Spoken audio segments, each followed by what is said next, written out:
Indiana Jones says Jizza will be the biggest flop, the game. I don't think. I mean, it depends who's making it. Machine Games, right? There you go. I think they're pretty fucking good. I think they're a great developer. I enjoy a lot of the stuff they've done. Indie Games says Jeeves is going to be made by Machine Games. With their pedigree begs the question, will it be a first-person FPS, first-person perspective? I think that would be great.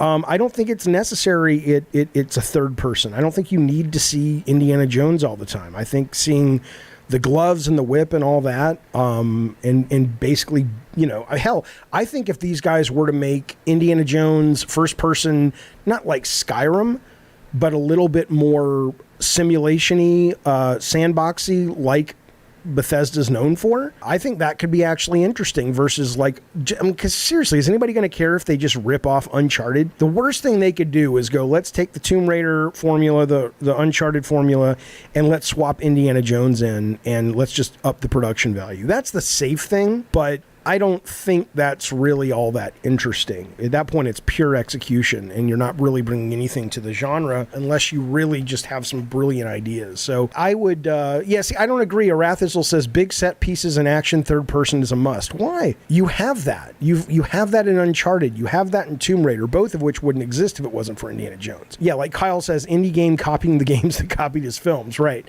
I think they should be a little bit more clever. Yeah, Blue Gamer says, I'm hoping they use the Sniper Elite 5 formula. Sandbox levels with different ways to start, explore, use combat. Absolutely. Abso-fucking-lutely. I would love to see that. I think it's different. It's fresh. I think you could have, you know, scenarios. I mean, a good example would be like Tears of the Kingdom. Don't make Tears of the Kingdom. But Indy is as much about puzzle solving as he is about fighting. And to have the game actually reflect what it's like to be Indy versus just like trying to make a cinematic playable Indiana Jones game. Nah, we've been there, done that. We'll see, but that's my take. You know, I'll play it. It's Indy. I love Indy. I never get tired of Indy, but it is what it is. It's like the new Star Wars game, says Kevin. Outlaws. It's just another third-person action adventure, but it looks good and it's Star Wars, which is why it's compelling. Right? Yeah, I agree with that. There was a game. It really inspired me.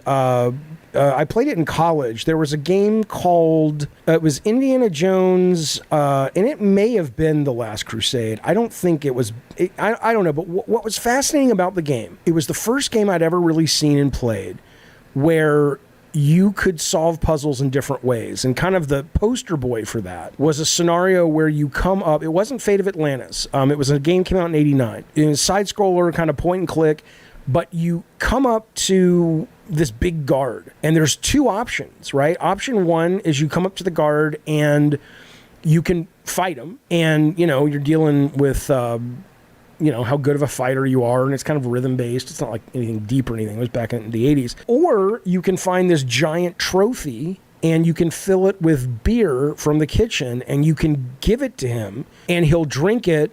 And he's pissed at you, and if I remember, he drinks it like he's going to kick your ass. He's like, wait till I finish this, and he gets so drunk he passes out. And I was just like, that was so fucking clever to me. And I remember when we had the license, I'm going to tell you a really brief old school Sony story.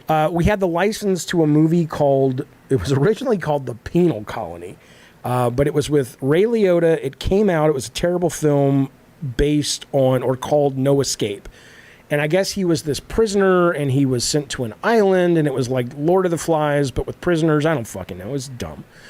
And we had the rights to make the game because it was a Sony Pictures movie, and at ImageSoft, we made games based on Sony Picture movies. So I remember playing the Indiana Jones game and going, let's do that. Let's make every single challenge solvable in multiple ways. But it wasn't like Tears of the Kingdom where it's sort of physics-based. You had to handcraft all that shit, so it never fucking worked, right? But the opening of the game was going to be, we ended up making a totally different isometric stupid fucking game. But the opening of the game was going to be your character standing on this cliff, and to the left was like this massive drop-off. It was a side scroller, so you couldn't see anything. And to the right, you had all these enemies. They were like, you know, mutants and stuff from the island, these monsters that were coming at you and attacking and all this shit. And they never stopped coming, and you could not defeat them. And we thought it was so clever, me and Mike Yam, my design partner, we were like, this is going to be great. People are going to be stuck at the opening screen, and they're not going to be able to solve it.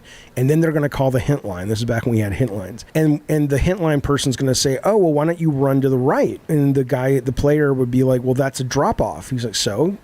And if you run to the right and drop off the cliff, you land in water and the game begins. And we thought, I mean, I was like 23, go fuck yourself. But I thought that was the most clever subversion of what gamers expect. So, you know, that's my story. That's my story. That's my, what? Fuck you. I don't know. It was good in my head, but that was a real story though.